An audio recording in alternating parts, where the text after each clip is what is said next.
Hi everyone, Charlotta here. I recently made a new dress to wear all year round and I filmed the process. In this video I'm going to show you all the drafting and sewing.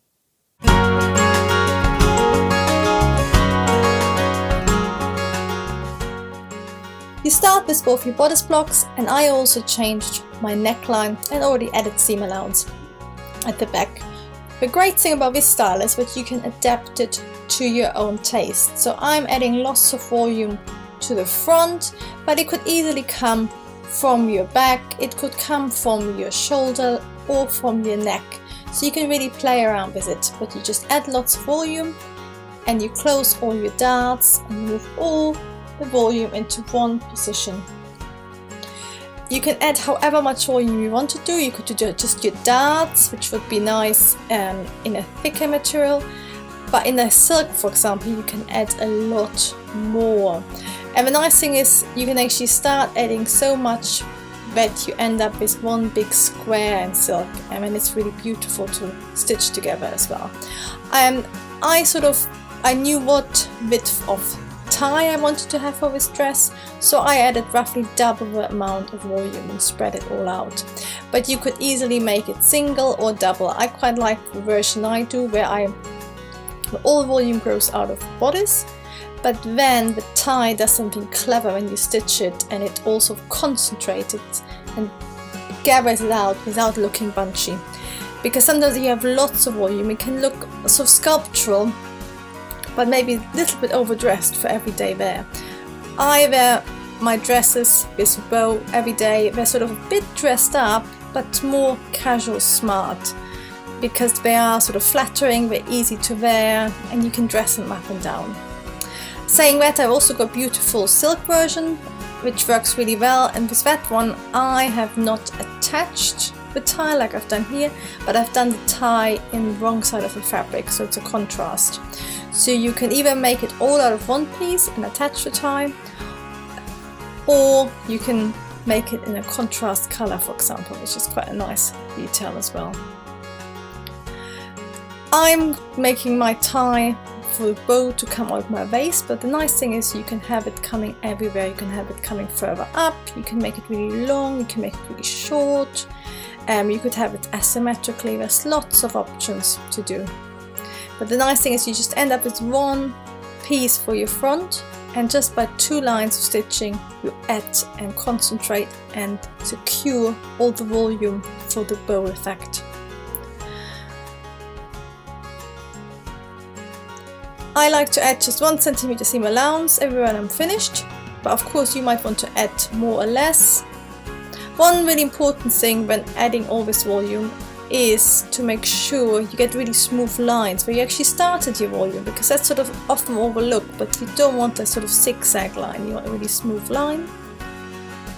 I would suggest, if you're making your first trowel, not to add any seam allowance at your neckline, and just cut out one whole front and the whole back, stitch it all together and try it on and see how it looks.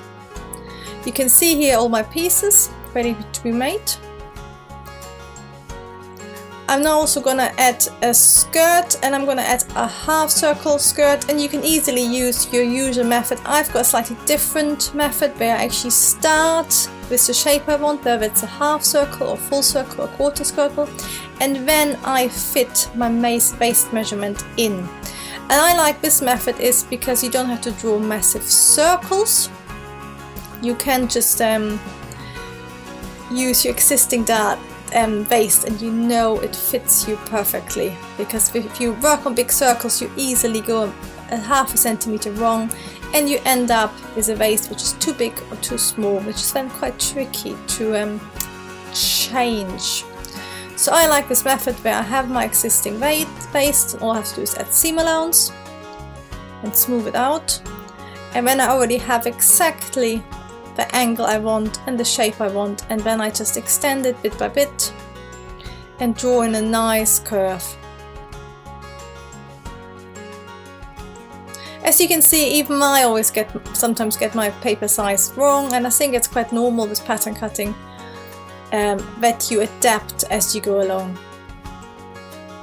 And so of course the whole point of pattern cutting is that you experiment and you work things out, so in fabric you don't have to do the working out.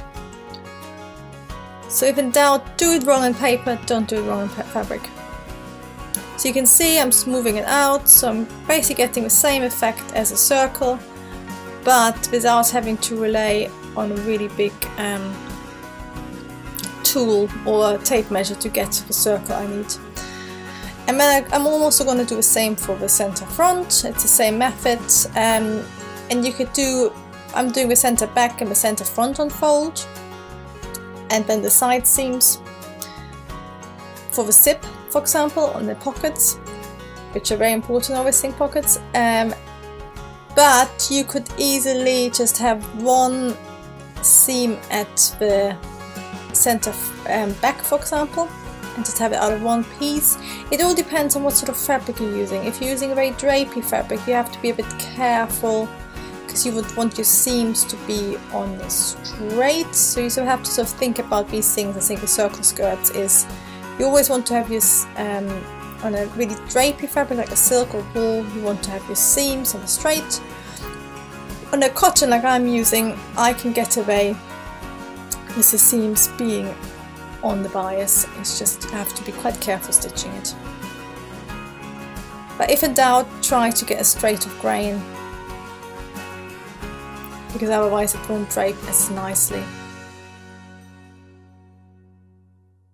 The last thing I'm going to do is just check my side seams definitely match. You could see it could be one piece. Next, cut out all your pieces, and we start with our front and the ties. And the first thing I'm going to do is just attach the ties to my front, so you can see how it's going to look, how it's going to have a drape effect. So you stitch your tie to your bodice,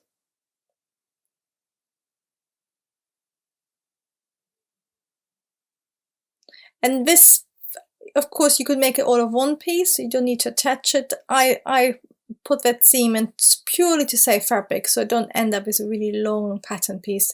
And also this is the point where you can add a contrast fabric, a different color, whatever you want to be.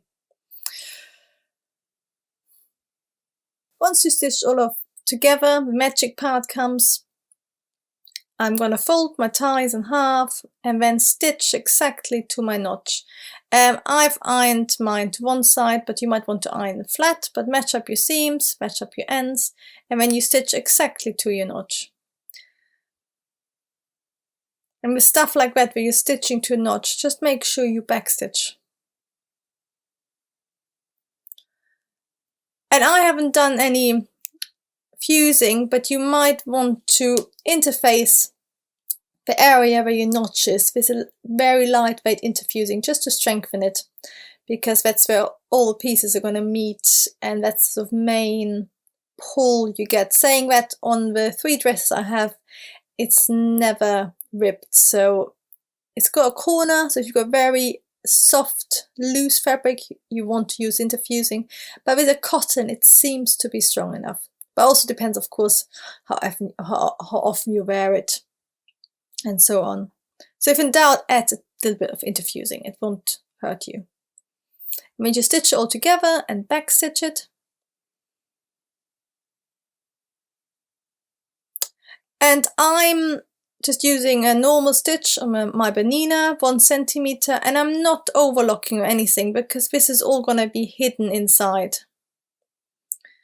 because you turn it inside out, so it's sort of bagged out. So you can just do a normal seam. Of course, if you have very fraying fabric, secure the edge, but for this one I know I always iron it on the right side, and they don't really fray around the area. The rest of the top, I'm either going to use French seams, or I'm going to zigzag stitch it or overlock it. But you can use binding as well. But you can see now I've created that bow effect already, and I can now put on the skirt. And it's nearly finished. So I've done, can you see why I love this style? Because it's a really big impact. It looks really complicated, but it's super quick to stitch.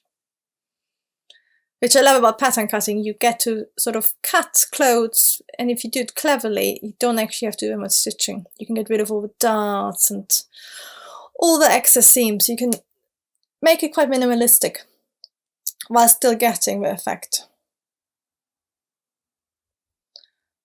So as I left one of my darts as a pleat for extra volume, but you can leave it open as well. It's all up for you.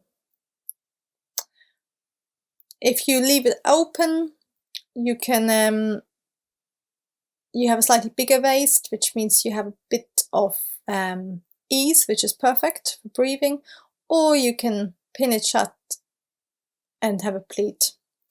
Once you stitch it all together, I just like to snip into it to release the curve. I know there's different schools of thought about it, but I think it helps. So you can see now my whole front is finished. I'm going to put in the zip. I'm not going to actually show you how to stitch the actual visible stitching, because there are lots of people who do it a lot better than me. I'm only an adequate invisible zip stitcher. If you really want the best method of them all, have a look at Kenneth King ones. After watching his, it's a real eye-opener. But what I like to do is add a bit of strengthening into my fabric, because I'm working on a bias, because my side seam is on bias.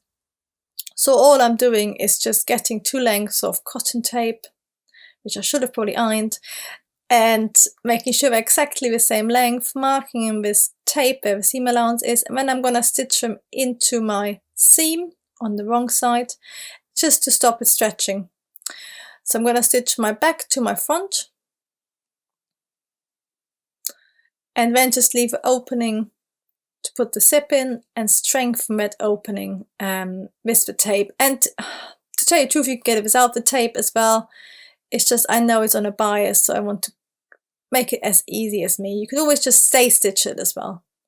Depending on your fabric, you might not even have to do it. So I'm now just going to stitch my side seams together. And you can do it as a French seam or as a normal seam and overlock or zigzag stitch your edges. And I'm just going to leave the area where my zip goes in open. And I have it closed underneath the armhole, so it's literally just I can get my head into my neckline, and then I can just put my zip in.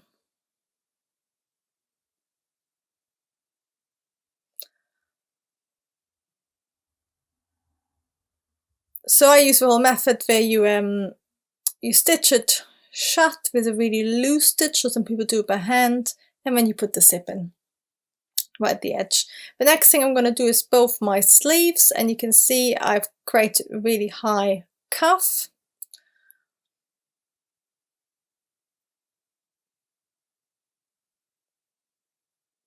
And I'm first of all going to stitch on my facing and then iron it and snip it along the edge. And then I'm also going to stitch my side seam, so I then can just put my sleeves into my armholes. And you can finish off the edge of your facing with binding, which look nice, or you can just stitch it over. I'm actually top stitching it, so you won't notice it. I've already ironed it earlier, so you can see the sleeves are finished really nicely, and then go into it. There's lots of different methods for putting your sleeves in. I like this one where you have it inside your bodice, and I like to stitch on the sleeve side rather than the bodice side, because the ease is on the sleeve. And you can see I've literally put my hand inside the sleeve, and then I sort of push it in the dress, and it sort of sits in there, and it's easy to stitch. And I just match up my notches and my seams, and I know roughly how much ease I have. I'm also then going to stitch my hem next, but first of all let's do the armholes. And I always start on the underarm point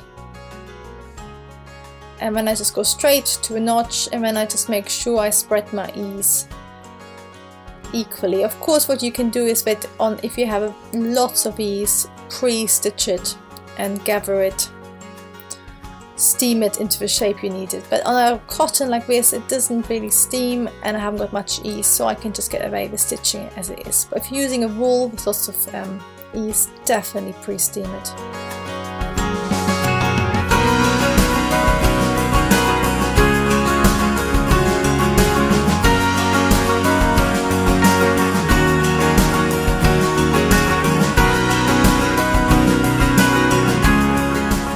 And that's my dress finished, and I couldn't be more excited to be wearing it, and I'm sure I'm gonna wear it all year round.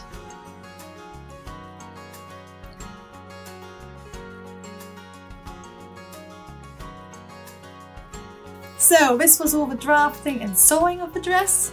In the next video I'm gonna show you how the dress turned out and also review whether I'm happy with it.